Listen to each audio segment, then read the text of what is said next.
My dear students, now we are heading towards the variable frequency oscillators. What are the variable frequency oscillators? In the previous section, we have used three major type of oscillators. First of all, that is the tuned amplifier oscillator, that is tuned oscillator. Second, Colpitts. Third, that is the Hartley's oscillator. And fourth, that we have certainly passed through, that is the crystal oscillator. But each and everywhere there are some variable frequency oscillators that we have studied before.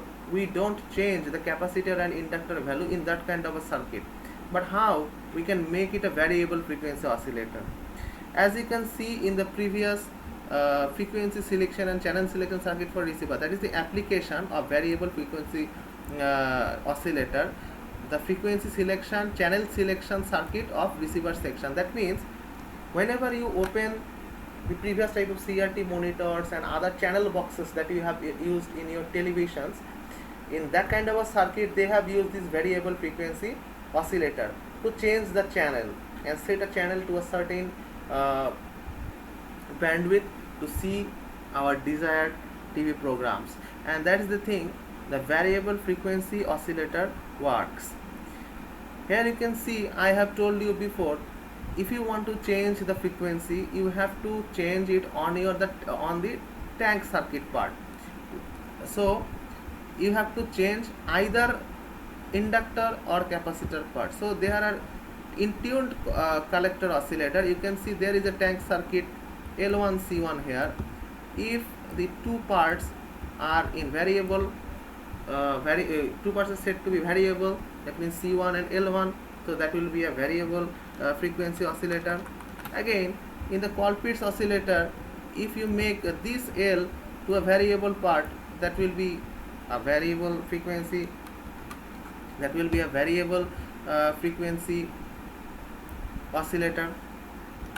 Why we have say that is variable oscillator? Because in that kind of a equation that governs these frequencies, that is totally dependent on the capacitor and inductor part. So that is the thing that we should change. So in that kind of a tank circuit, if the L changes, so that is Colpitts. If the C changes, that will be Hartley that will be Colpitts, and that is the Hartley oscillator. Maybe Hartley is for Hartley is for the capacitor and Colpitts is for the inductor. Okay, that is vice versa. I think Hartley is for the those which is not involved in the V output and feedback voltage. The remaining part of the inductor or capacitor, that is the Colpitts oscillator. So in Colpitts oscillator, the inductor will be variable if we want to change the frequency.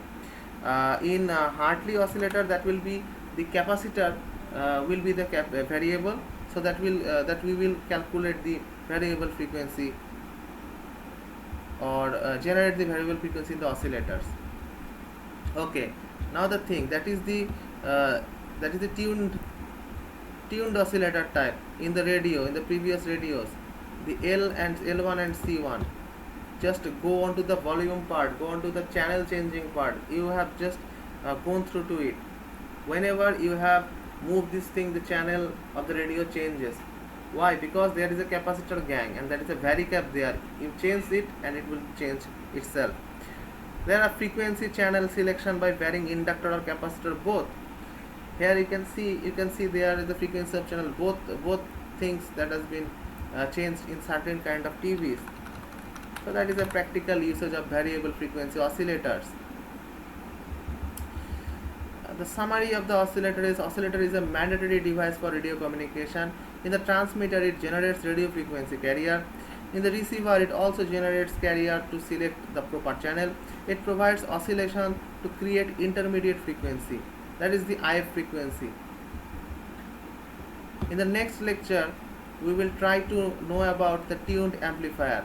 Thank you very much for being with me.